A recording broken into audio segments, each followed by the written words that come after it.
जय माता दी। आप सभी को कैसे हैं आप सभी। आशा करता हूँ आप सभी अच्छे होंगे, स्वस्थ होंगे। 6 जुलाई 2024 से गुप्त नवरात्रे शुरू हो रहे हैं और इन गुप्त नवरात्रों में आप सभी लोग माँ दुर्गा की या माँ दुर्गा के जो भी अन्य स्वरूप हैं या फिर 10 महाविद्याओं की, नव दुर्गाओं की कृपा प्राप्त कर सकते हैं और जो साधना करना चाहें वो साधना करके सिद्धि भी प्राप्त कर सकते हैं।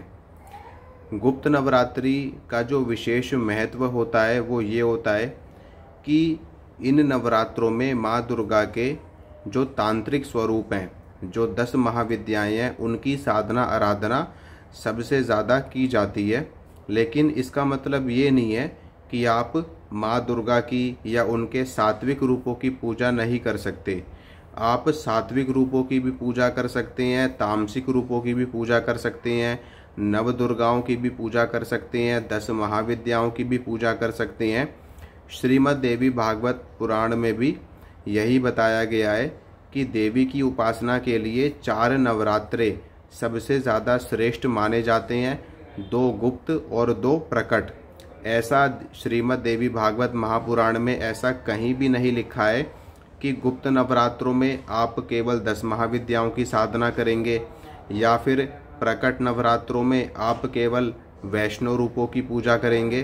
कहीं भी नहीं लिखा। वहाँ पर सिर्फ इतना ही लिखा है कि देवी की उपासना के लिए 4 नवरात्रों में आपको उनकी साधना आराधना करनी है। इससे माँ भगवती जगदम्बा बहुत प्रसन्न होती हैं और अपने भक्तों को, अपने साधकों को अभयदान प्रदान करती हैं या उनको धर्म, अर्थ, काम और मोक्ष की प्राप्ति होती है।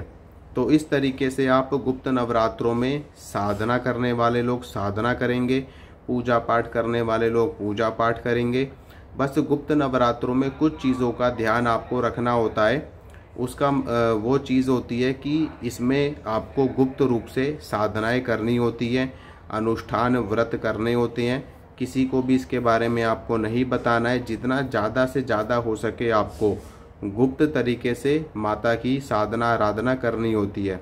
अगर आप एकांत में जाकर के साधना करते हैं तब तो और भी ज़्यादा श्रेष्ठ माना जाता है। इससे माता रानी की कृपा आपको और भी ज़्यादा प्राप्त होती है।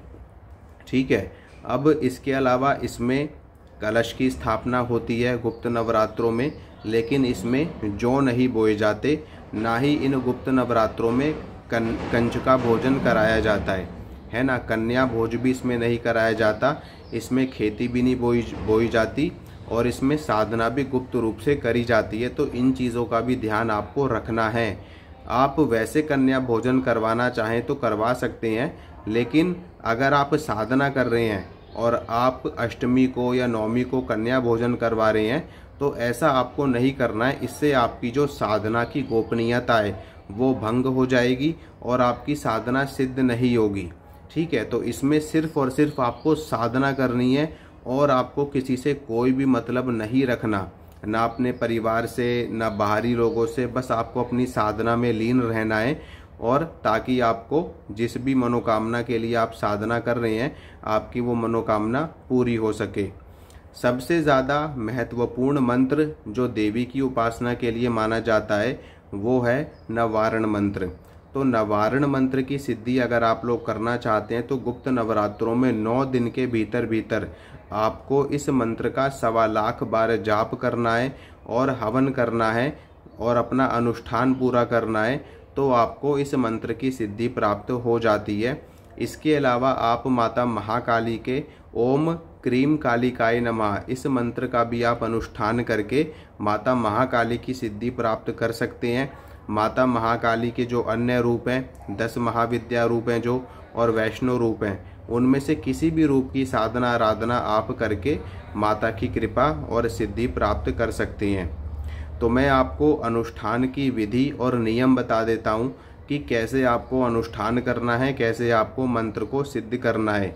आप किसी भी मंत्र की साधना करें लेकिन नियम और अनुष्ठान सेम रहेगा जो मैं आपको इस वीडियो में बताने वाला हूँ।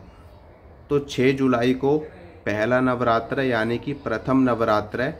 तो 6 जुलाई वाले दिन ही आपको प्रातः काल ब्रह्म मुहूर्त में आपको उठना है उठने के बाद में आपको स्नान करना है, जो भी आपके कार्य हैं उनसे आपको निवृत्त होना है, और उसके बाद में आपको अपने मंदिर में, अपने पूजा घर में कलश की स्थापना करनी है और माता के समक्ष आपको अखंड दीप जलाना है 9 दिनों के लिए।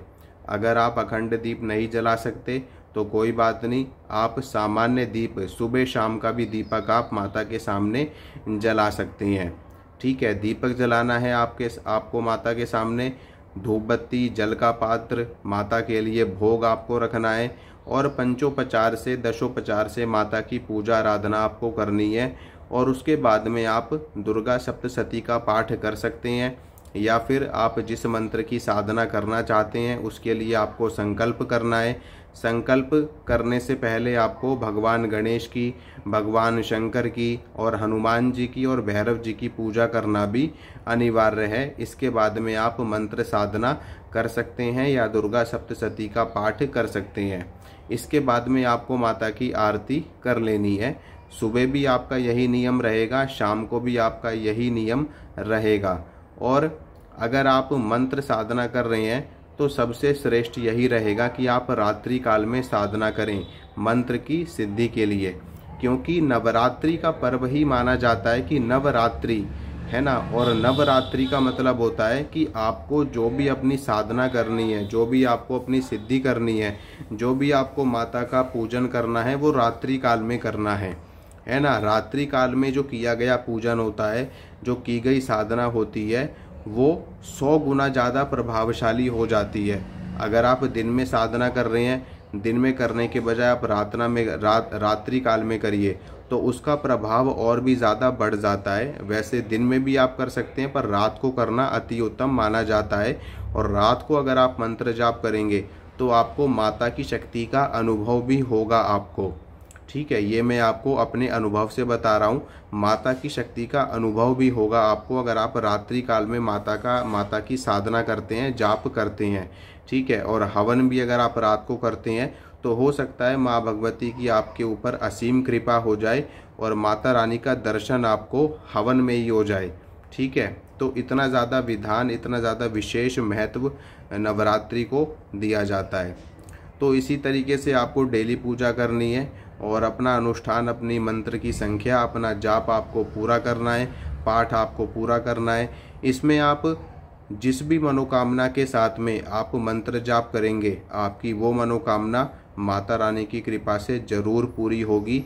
आप दुर्गा सप्तशती का भी अनुष्ठान कर सकते हैं। संकल्प लेकर के 9 दिन तक पूरी की पूरी दुर्गा सप्तशती का पाठ करिए और फिर आप देखिए कि कैसे आपको माता की पूर्ण कृपा प्राप्त होती है, माता की सिद्धि शक्ति आपको प्राप्त होती है। तो आप मंत्र साधना करके माता की कृपा प्राप्त कीजिए। माँ भगवती आप सभी का कल्याण करे, आप सभी का मंगल करे। जय माता रानी की।